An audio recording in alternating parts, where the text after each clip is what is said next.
You are listening to Christian America Ministries Worldwide, a weekly shortwave radio program and online podcast dedicated to uncensored, politically incorrect biblical teaching. Each week, your host, Matthew Dyer, and a guest discuss an important topic and shed the light of Scripture upon it. To learn more about Christian America Ministries, visit our website, christianamericaministries.org. And now the broadcast.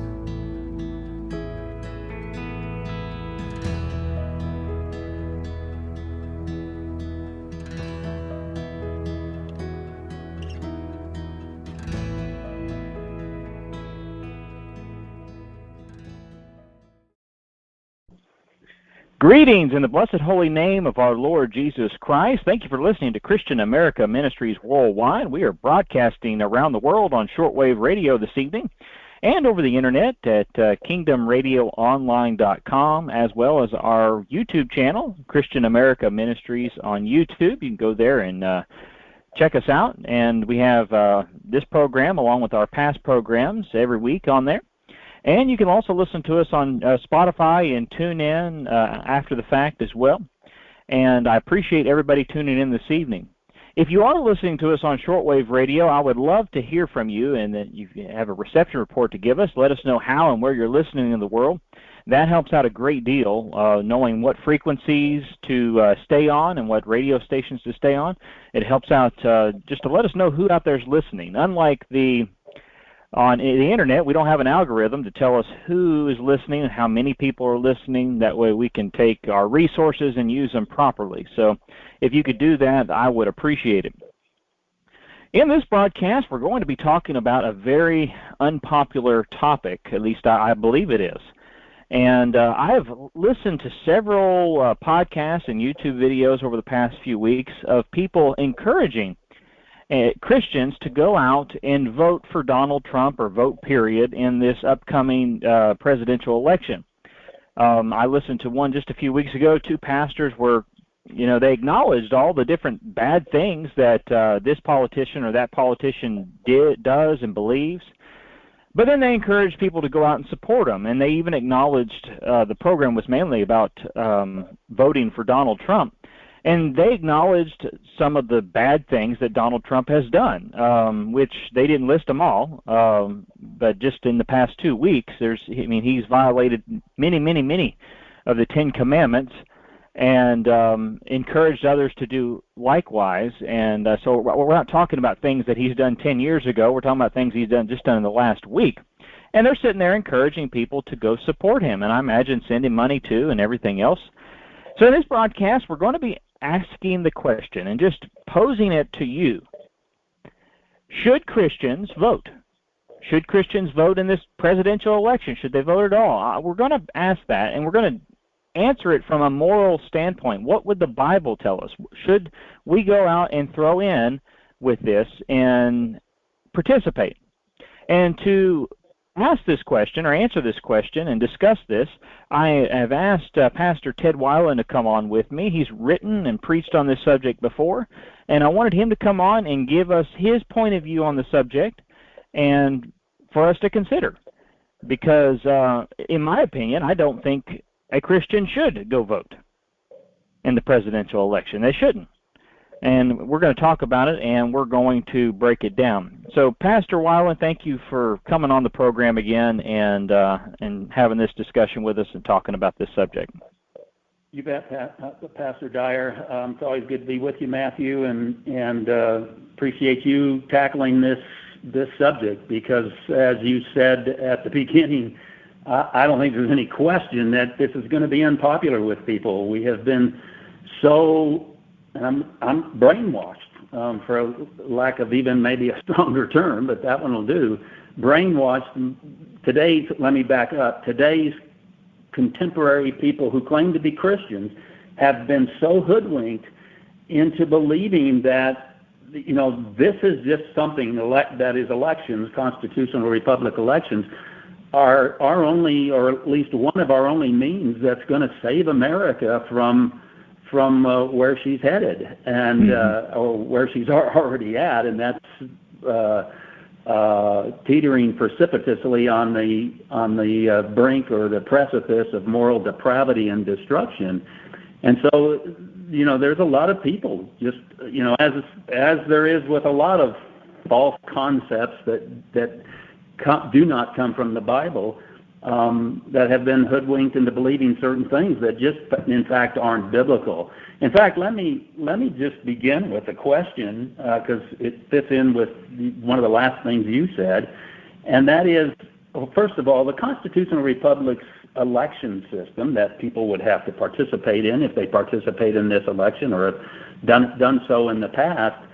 The constitutional republic's election system is also often depicted as one man, one vote. Every man gets his vote. So one man, one vote.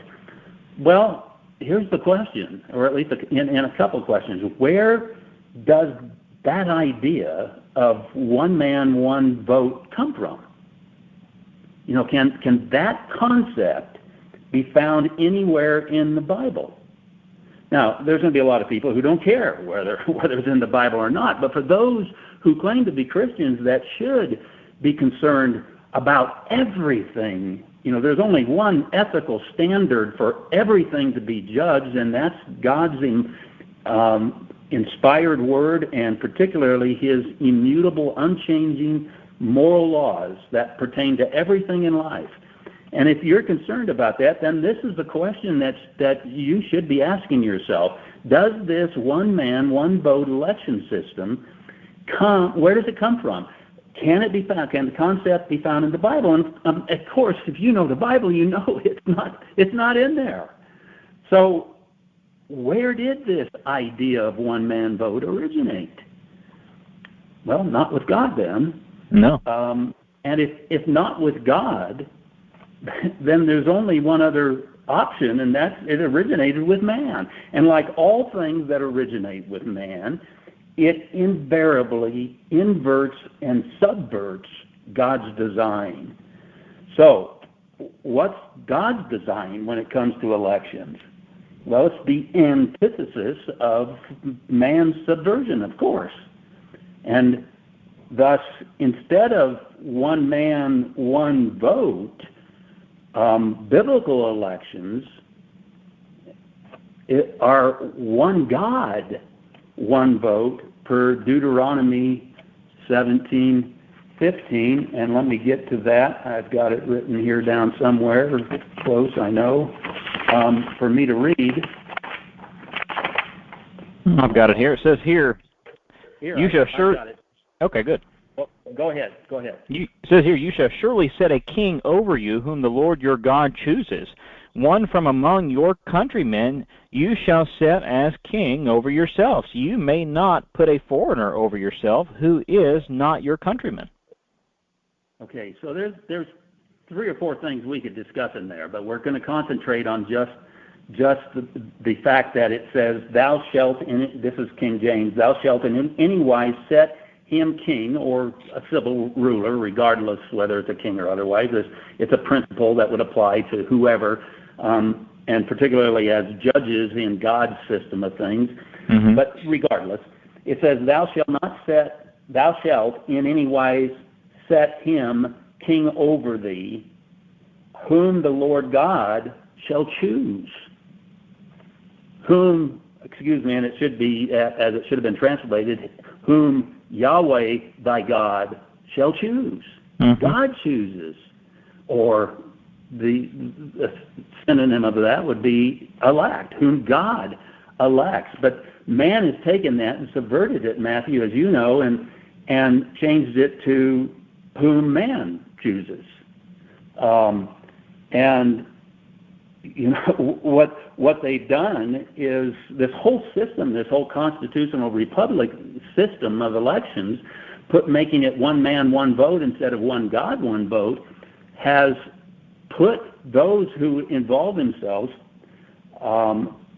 into a predicament with God, because they are helping to subvert God's election system as found in his word. And so we go back to the Genesis. Where's the genesis of this one man, one vote? Well, it takes us all the way back to of course, the inception of the constitutional republic that was initiated or adopted based on the biblically seditious constitution that they created.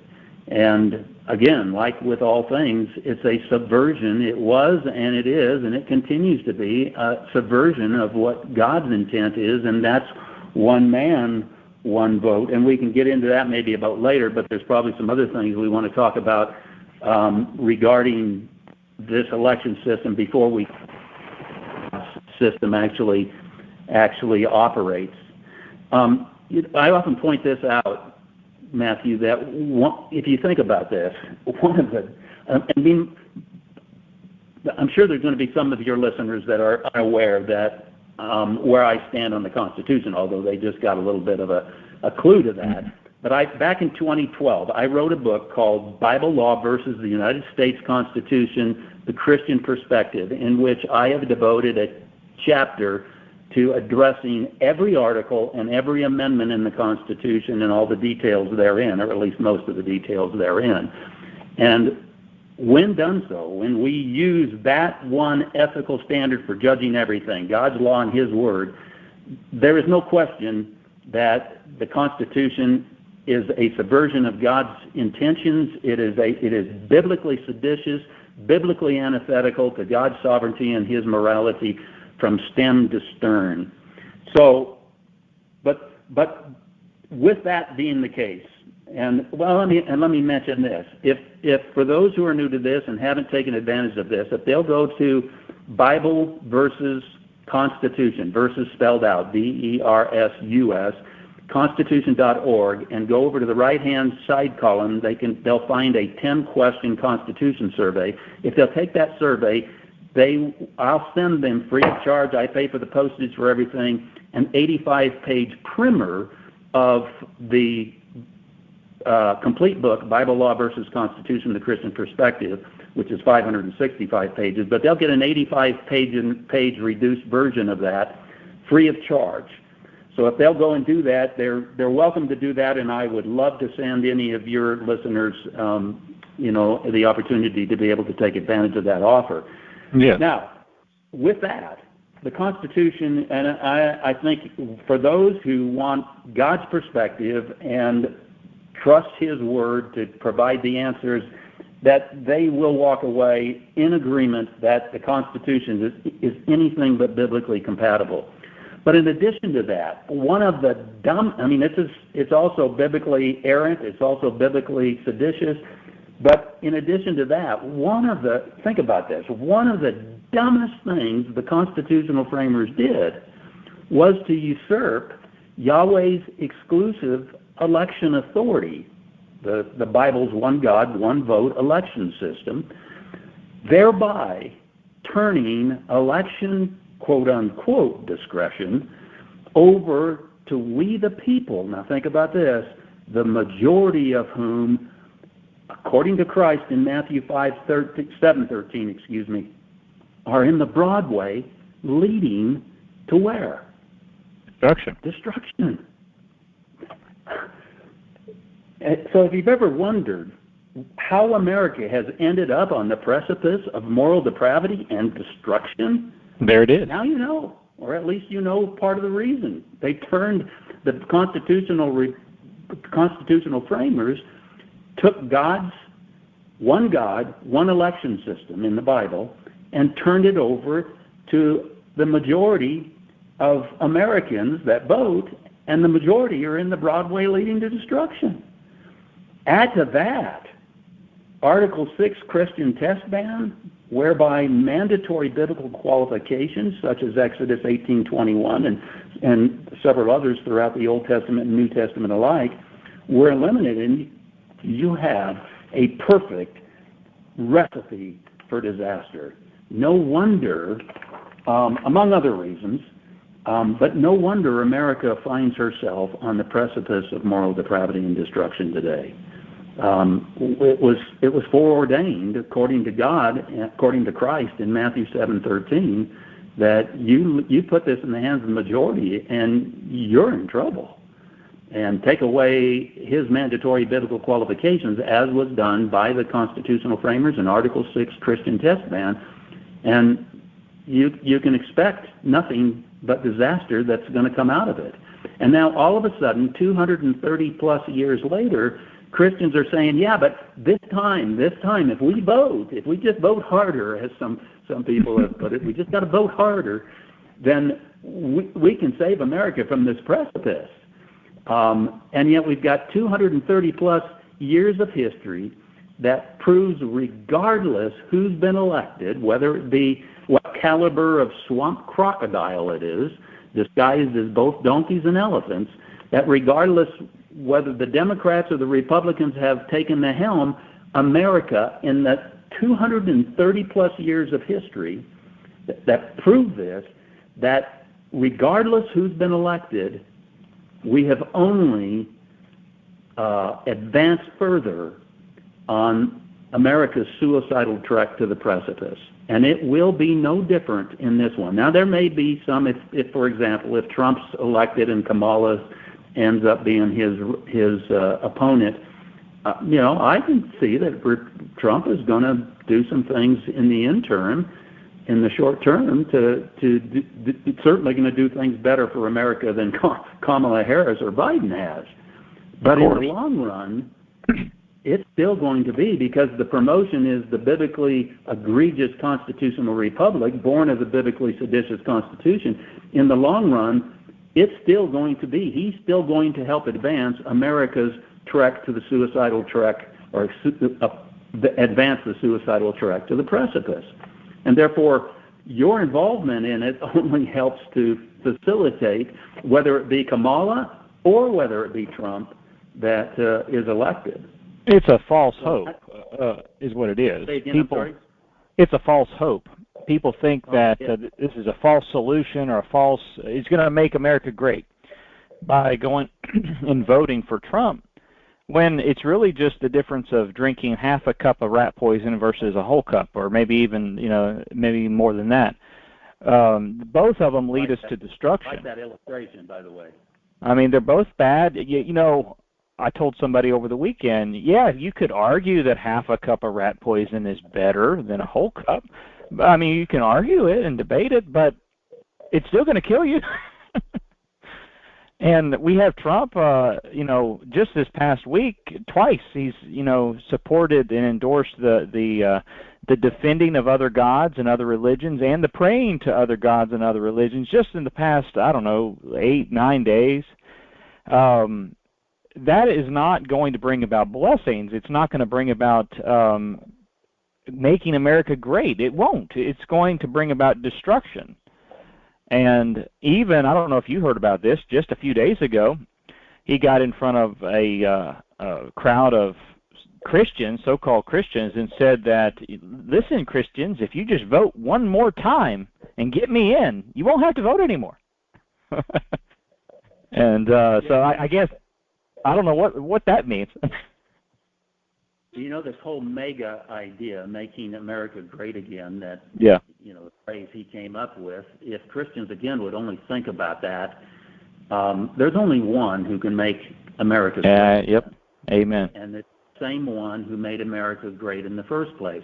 But Christians have been hoodwinked into believing that greatness was the result of what happened in the late 1700s via the United States Constitution.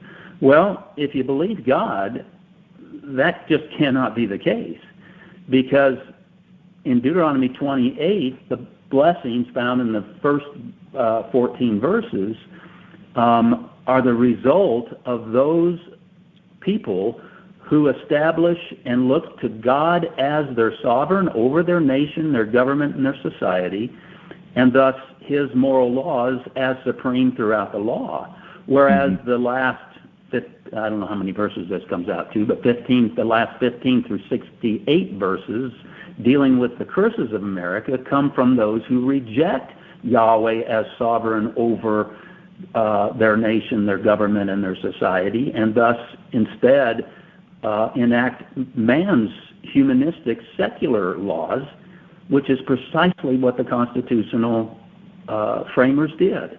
They didn't enact anything upon God's law. In fact, you can't find God in the Constitution. Christ is, people want to make a big thing of Article 7 because Article 7 ends with the signatures of those who endorsed the Constitution in the year of our Lord, 1788.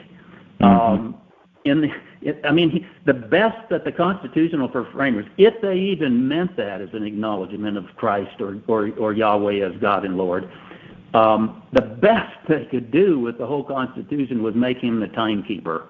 Yeah. That's it. And, of course, a lot of people want to take you back to the Declaration of Independence and say there's a God and Creator, and you can't have the one without the other. And the fact that Thomas Jefferson mentions a God and Creator, they never stopped to think, well, what God and Creator did Thomas Jefferson have in mind? Yeah, which one? It certainly was not the one in the Bible, especially according to what's found in 2 John 1:7 through 11, which identifies Thomas Jefferson himself as an antichrist, not the Antichrist, but a Antichrist. There's no way that his God and Creator was the God of the Bible. And thus, there's no connection. And the two can be connected. They should be connected, the Declaration of Independence and the Constitution. And both are, the Declaration is as unbiblical, biblically seditious as is the Constitution. And I know that alone will make some people irate here, Matthew. But I've also written a companion book to Bible Law versus the Constitution, the Christian Perspective, called A Biblical Examination of the Declaration of Independence, Declaration of Liberty versus Declaration of Independence. And that book, as well as Bible Law versus Constitution, can be found on our online book page. Both of those entire books are available, as are all of my books, on the online book page. But I go through the Declaration in this book, just like I did with the Constitution, line by line, paragraph by paragraph, and show that neither one of these documents are even close to being biblically compatible. So the fact that God and Creator are mentioned in the Declaration, or that God made the timekeeper in the Constitution, in no fashion whatsoever should be thought to make these, as is often promoted by a lot of Christian pastors, ironically promoted, who obviously haven't taken the Bible or God's laws and actually examined either one of these two documents, as I have in these two books. So it's incredible that, and in all of that is this promotion of this one man, one vote in violation, in the usurpation of God's exclusive election authority. And here's something else that needs to be understood with all of this, and that is that for those who promote the biblically egregious constitutional republic, if you promote that, you in turn promote, it is inescapable that in promoting the constitutional republic, you are promoting its two-party system, which allows at different times, whether it be the Democrats or the Republicans, to be at the helm. Consequently, you are complicit in any unbiblical abomination, regardless who's elected while that person's elected. You cannot sever, for example, the Democrats turn from the helm from the constitutional republic you support. Thus, you are complicit regardless who gets elected. And, they think, well, let's just not get these bad guys elected. Well, and I won't, then I'm only with the quote-unquote good guy. Well, you're going to still be complicit in his sins, but not only his sins while in office, but also the sins of the other guys, because you promote the constitutional republic and its two-party system. And so it doesn't matter. And even if the quote-unquote good guy, if Trump gets in today, well, let's talk about when he was in last time, and it hasn't changed so it won't make any difference if he gets elected this time. But you're helping to elect a guy. You've already brought out some of the things that he's just recently promoted, one of them being an obvious violation of the First Commandment in promoting the right, quote-unquote, alleged right of these other religions to abide in America, thanks to Constitution 1, and it's biblically, or let me put it this way, it's First Commandment violation in its freedom of religion. But not only that, but I mean, here's a guy. He was the very first president to appoint a avowed sodomite by the name of Richard Grinnell to his cabinet, first having made him ambassador of Germany and later on his cabinet as acting director of national intelligence. So everybody who previously helped elect Trump into the presidency became complicit in his promotion of who, according to God, is a capital criminal into that position. And of course, that's just one of several different things that they became complicit in when they helped elect Trump into office. And he hasn't changed his position on that, by the way. No. And here's a verse that proves that they become complicit in the sins of those whom they help elect. In 1 Timothy 5 and verse 22, the Apostle Paul wrote this. He said, "Do not lay hands upon anyone too hastily," or in contemporary America's case, unbiblically, vote for. "Do not lay hands on or vote for anyone too hastily, and thereby share responsibility for the sins of others. Keep yourselves free from sin." So in other words, Paul was saying, even under a biblical system of laying hands upon somebody and putting them help through God's election system to begin with, and helping them to take on a position of leadership in his system of government, that be real careful, because you'll be laying hands upon, you'll be becoming complicit in the one that you lay hands upon or help, in our case, elect. And then 2 verses later, the Apostle Paul warned that, quote, the sins of some men are quite evident going on before them to judgment. Here's their sins. Of course, that doesn't make any difference when it comes to Trump, that you know his sins ahead of time. But he said some are quite evident going on before them to judgment. For others, their sins follow after. And because no man, can look upon the heart of another man, only God can do that, voters often do not know what sins they're participating until after the election. And sometimes, a long time after the election. For example, and this is, in fact, I'm reading from, or at least paraphrasing some, what comes from Chapter 5 of Bible Law versus the United States Constitution, the Christian Perspective, which deals with Article 2, subtitled Legislation and Usurpation. As they scroll down later to the heading Elections, there's a whole long section on elections and answering the question which we're dealing with in this interview, whether Christians should be participating in elections.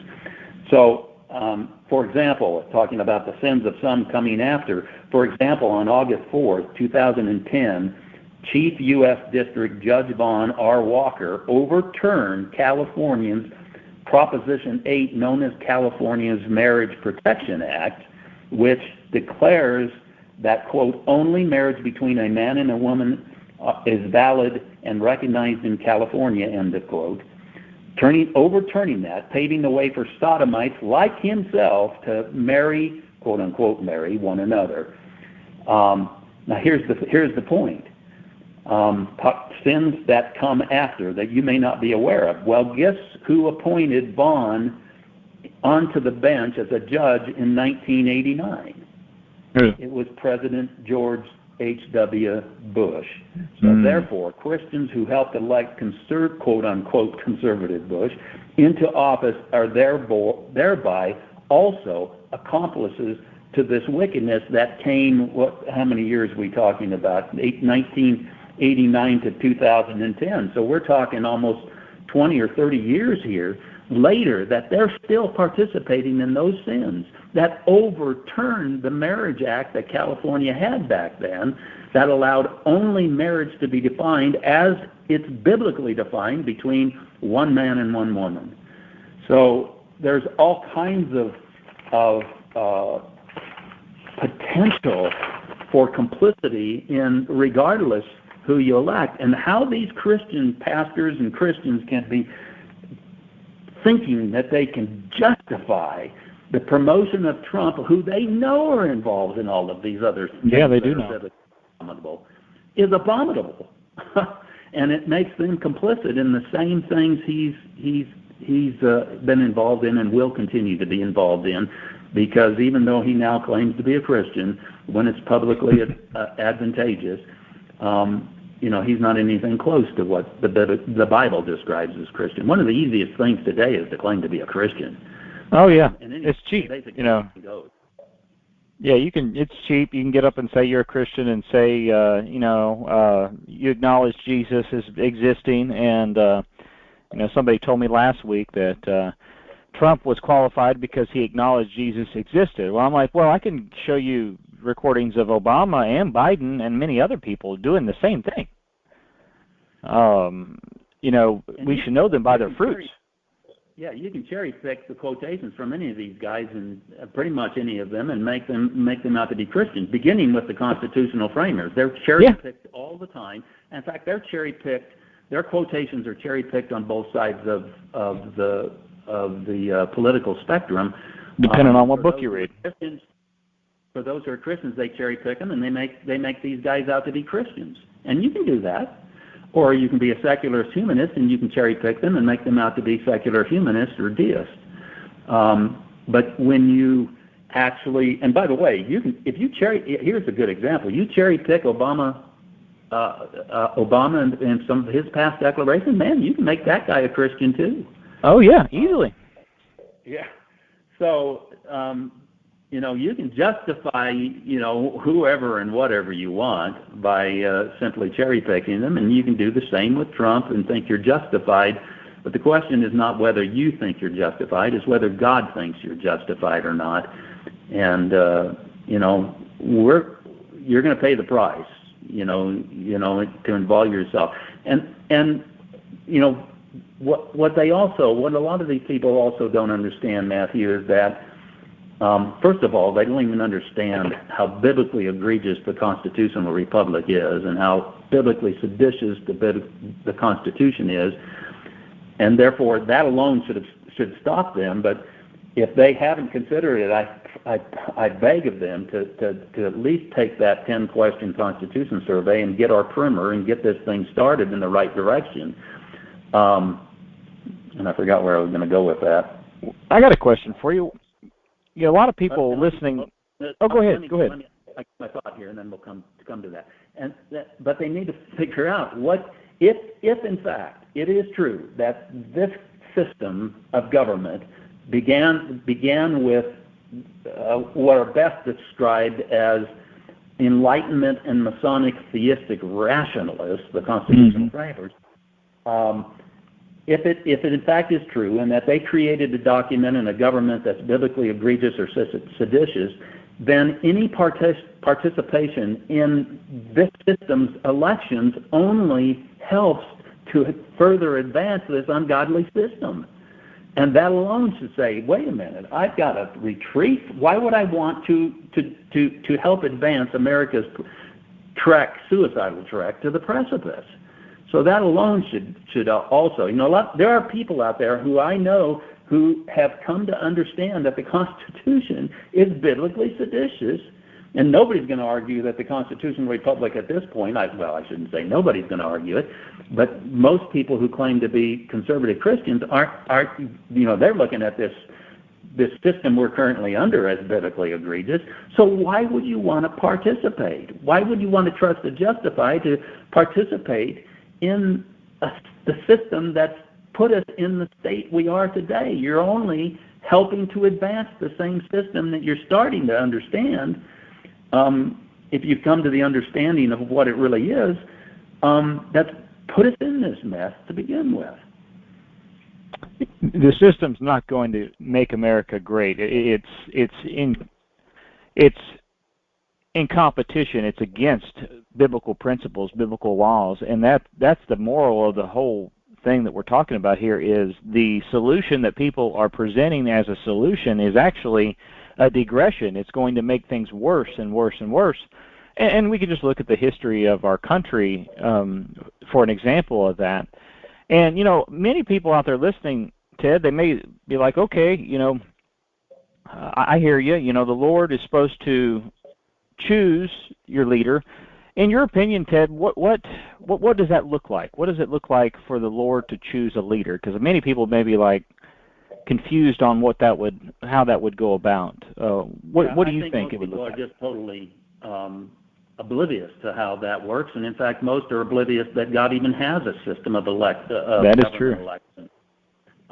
So, great question, and I definitely wanted to get to this. So, thank you for bringing that up. Now, let me, before I actually get into some scriptures and in answering that question, let me first mention some resources regarding this, so that in case I would forget to tell them where, because my telling them this one time is not going to be enough, but they can find some resources from me that will help in this as well.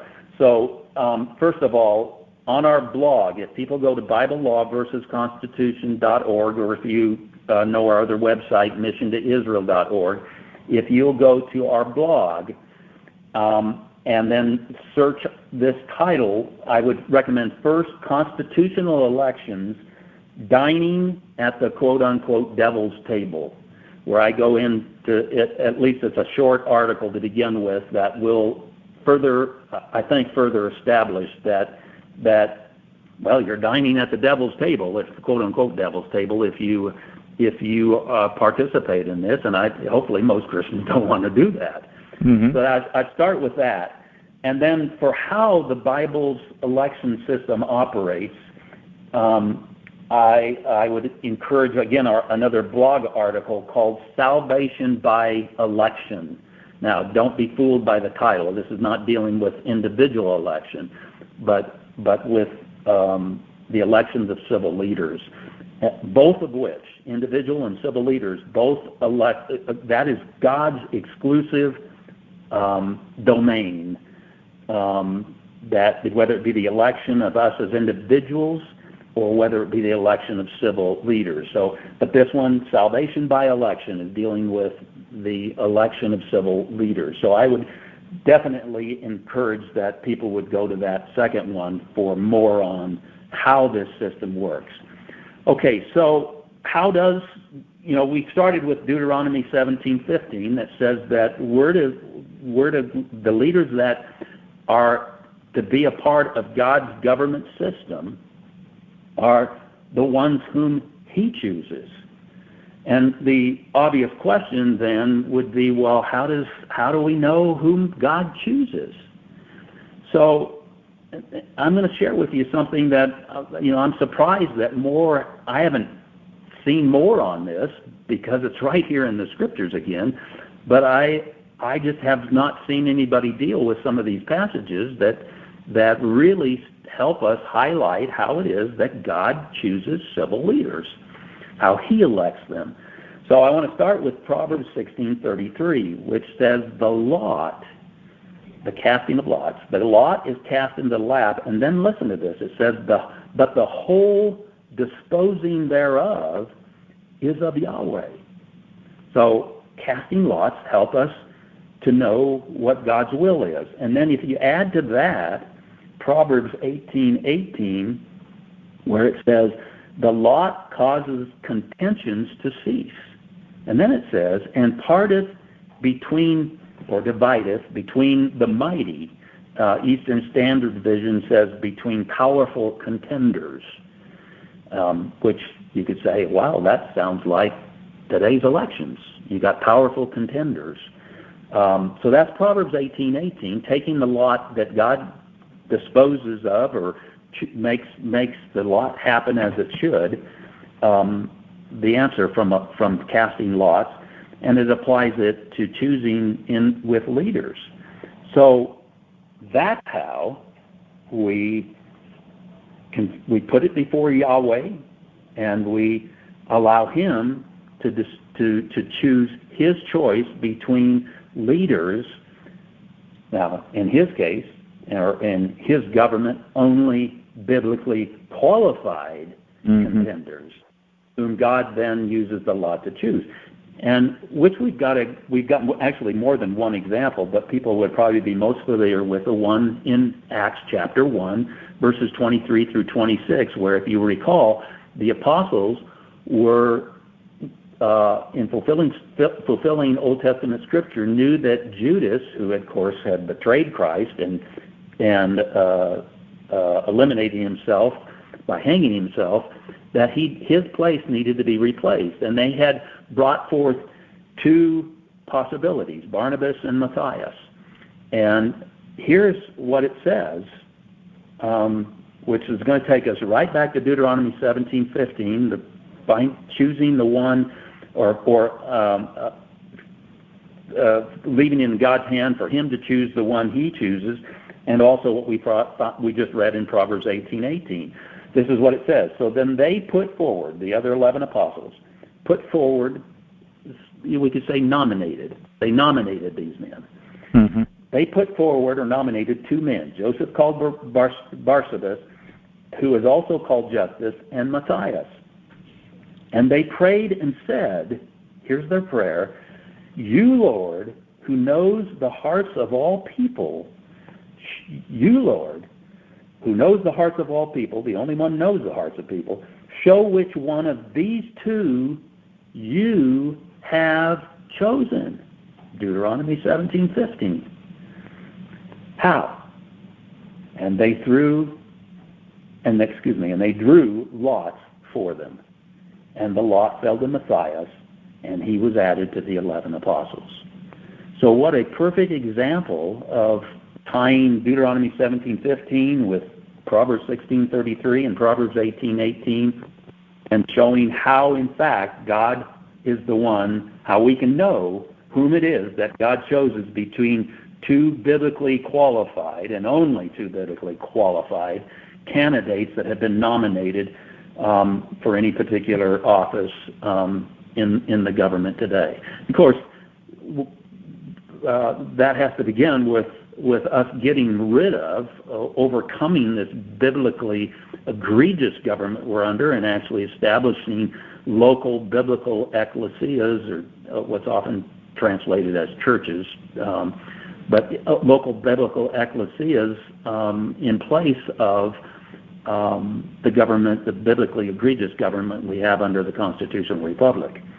So that obviously has to precede all of this, and we've got a lot of work to do before we're ever going to get there. But once that occurs, this is the biblical election system, provided us with an example, provided us for that right here in Acts chapter 1, and also in other locations in the Old Testament as well.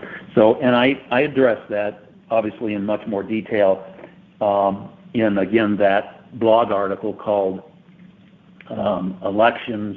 What was the title of it? I forget.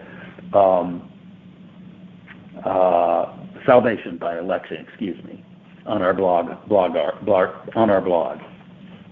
So it would look like you'd have two, or it didn't have to be two, I guess, but you'd have biblically qualified men who were not violators of the first commandment, were not wicked, evil, greedy, covetousness men. You could probably go over to Sodom. Yeah, promoting sodomites, endorsing and taking counsel with the wicked, and things of that nature. You would put it to Lot, put it to to the Lord, you're obviously going to know that the Lord is going to choose that. So you're going to win either way, because you have two biblically qualified individuals, or maybe more than two, whatever it may be. And God's going to choose, and you're going to win either way. Rather, today, it's a lose-lose scenario. You have evil on both ends, as they say, choosing the lesser of two evils. In this case, it's the better of two betters. I mean, they're both, if that didn't really make much sense, but the best of the best. The best of the best. That's a better way of putting it. And God, they're both biblically qualified. So no matter what it is, you're going to get the person the Lord wants in that position. As for now, it's just choosing the lesser of two evils, which, as we all know, is still to choose evil. Well, people act like that's not a big deal.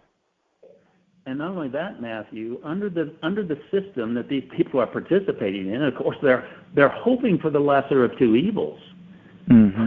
The fact is, sometimes it's the worst of the worst. It is. You're right. That this system ends up with, and then I'll add this, and it's always, always, always the evil of two lessers. Mm-hmm. Because thanks to Article 6, Christian test ban, whereby, and it's, the Christian test ban, it's referring to the Christian tests, oaths that were required under at least 12 of the 13 original states. Very weak, and that's not the point. It's, returning to simply the Christian test found in the original 13 states' constitutions, or 12 of them at least. That it ain't going to accomplish much, because they were terribly weak, and they had nothing to do with really the biblical qualifications provided, again, like in Exodus 18:21. But the point is not just the Christian tests that were banned in Article 6, but the biblical qualification, the mandatory biblical qualifications that were also eliminated thereby. And so,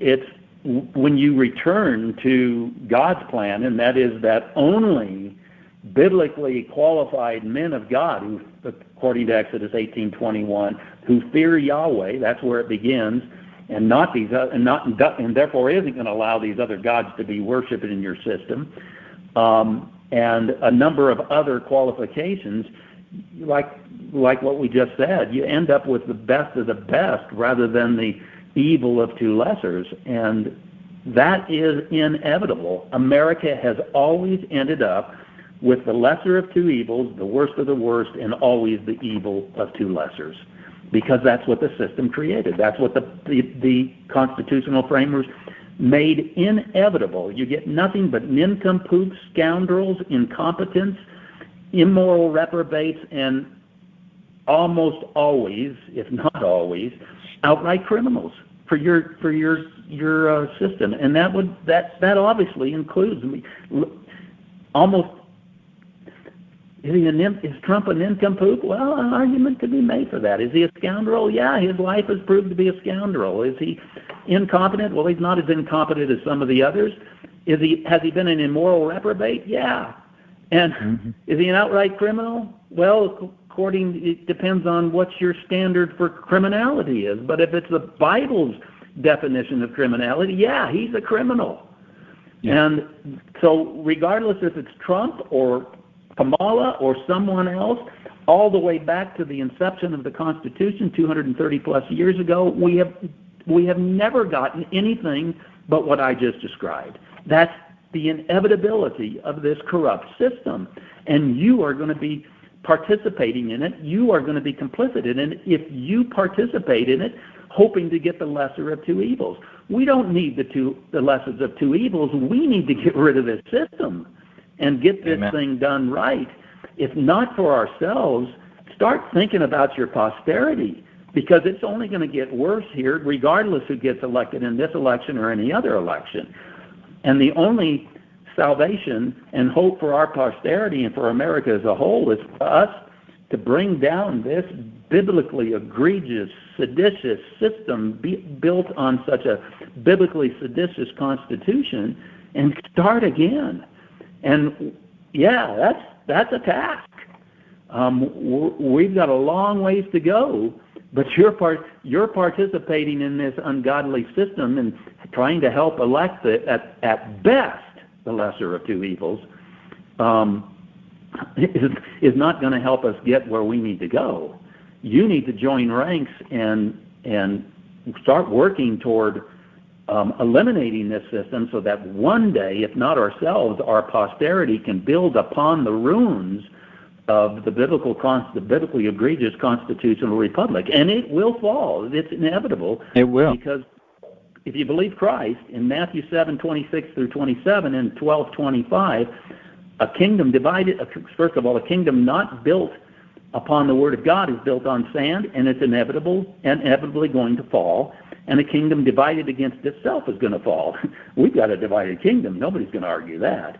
Indeed. It's going to fall, and it's been divided from its inception, and it was never built on the rock of God's Word. It is going to fall. You can vote and vote and vote and vote, and it ain't going to make any difference. The thing is going to fall. So let's help get rid of it for the sake of our posterity and for the sake of our God, rather than helping to perpetuate the system by, I got to vote for the lesser of two evils. At least I'm not going to get Biden or Kamala. Well, you hope you're not going to get them. And who's to say what this man, whose heart is wicked, is yet to do in the future? You don't know, and you will be complicit in anything you already know he's going to do, and anything you don't know that's biblically abominable he's going to do as well. It's incredible that the brainwashing that has gone on, and it all goes back to being convinced that the Constitution is somehow biblically compatible when it is in fact biblically seditious. If we look in 1 Timothy chapter 3, it gives the qualifications for an overseer, a bishop, a pastor of an Eklesia. And if you were to take those same qualifications and apply them to a leader, which that's what an overseer, a bishop, a pastor is, an elder, you could take these same qualifications and put them to a modern-day politician and see how they hold up. And it says here in verse 1, "And it is a trustworthy statement, if any man aspire to the office of overseer, it is a fine work he desire to do. An overseer then must be above reproach, the husband of one wife, temperate, prudent, respectable, hospitable, able to teach, not addicted to wine, but gentle and uncovetousness, free from the love of money. He must be one who manages his own household well, keeping his children under control with all diligency. But if a man does not know how to manage his own household, how will he take care of the church of God? And not a convert, lest he become conceited and fall into the condemnation incurred by the devil. And he must have a good reputation with those outside of the church, so that he may not fall into reproach and the snare of the devil." And we can go on. We'll stop there. In each one of these qualifications you can dig into to find out more. Temperate, prudent, hospitable, able to teach, respectable, above reproach. They all mean certain things, but we don't have that. We have the exact opposite.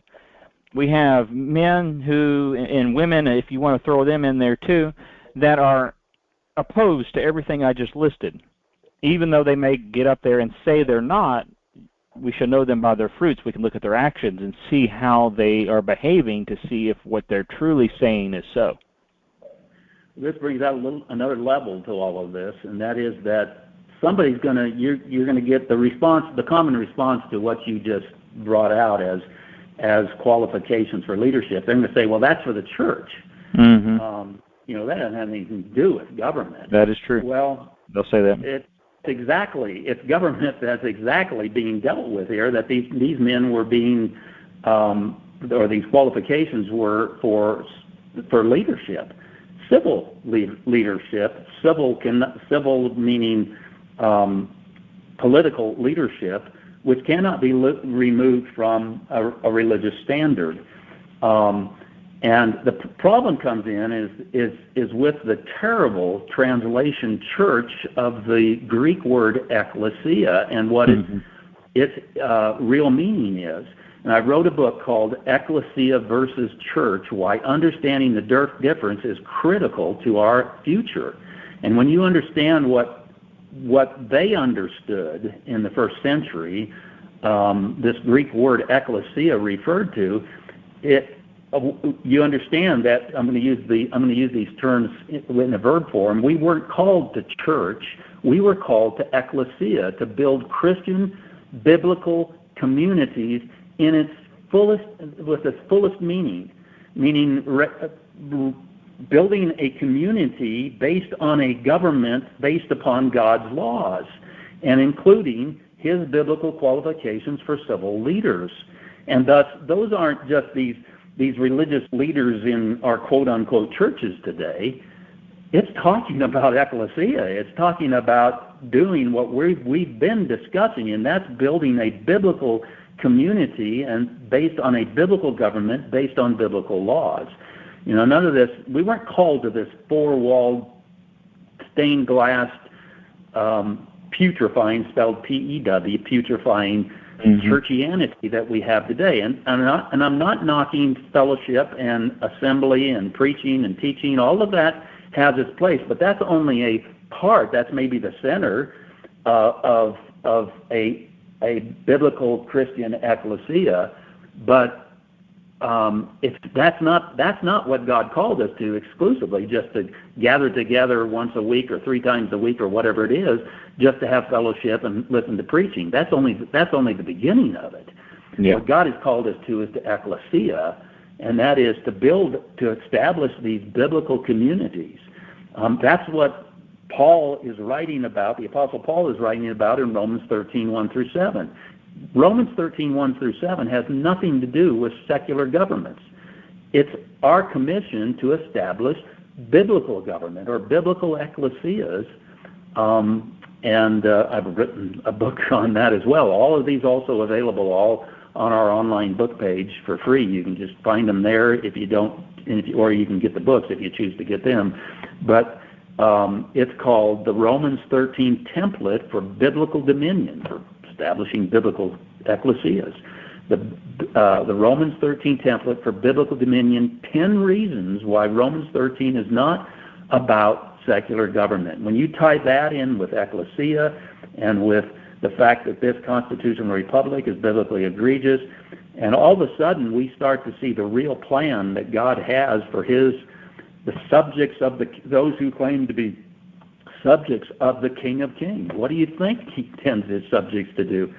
To establish, maintain, and advance His kingdom here on earth as it is in heaven, Matthew 6, 10, and 33. And Amen. Just think about that last phrase, as it is in heaven. There's nowhere in heaven where God's not sovereign, and thus there's nowhere in heaven where His morality, as reflected here on earth in His commandments, statutes, and judgments, is not supreme. We're to be establishing His kingdom. Now, He's already established it, provided us. Regrettably, most people they say, well, if this is the kingdom, who wants us? Well, it's not God's fault. He's given us the kingdom. It's our fault that we've squandered what He has given us. But God intends for us to take dominion of this world on His behalf. That's the duty of any subjects of any kingdom. And not just to meet in four-walled stained glass buildings, but to go out and dominionize the world on His behalf. And you ain't going to do it by voting for any constitutional candidate for president, for congressmen, and now women, which is, of course, biblically unbiblical to begin with, or judge. It's only going to be accomplished by doing it God's way, the King's way, according to His kingdom rules, His laws, as found in His 10 commandments, the statutes that explain those commandments, and the judgments, the civil judgments that enforce them. Amen. Well, thank you, Ted, for coming on. We're about out of time. Thank you for coming on and talking about this, and thank you all out there for listening to Christian American Ministries Worldwide. I hope that you'll take these things said in this broadcast to consideration, and you can come back next week for another broadcast. Thank you for listening to Christian America Ministries. If you are blessed by this outreach ministry, please consider going to www.christianamericaministries.org to our contact page and donating to our radio ministry to help keep this program on the air.